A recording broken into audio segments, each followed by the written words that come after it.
kaibigan ko na hindi ko pa nakita kahit na minsan. Mas maganda joke yun sa Julia. Sige, anyway. Magandang ako naman sa ganyan yung tanan mga kapamilya, sa mga bossing driver natin na nakikinig sa mga sandaling ito. Magandang ako sa inyo. Pagmamaneho, huwag bibili sa pagpapatagpo ng inyong mga sasakyan. Baka kasi, sa pagkakamali lang, mapakit na ang tanan. Driver naman ng mga pang-pribadong sasakyan. Ganon.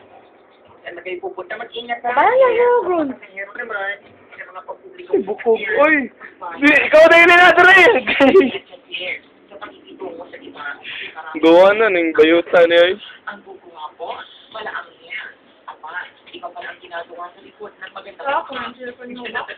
Bigay na nag-text sa akin. Aray ko. Ipadayo na doon yung taon-taon mga kapamilya. 1 minute lang. Hapit na.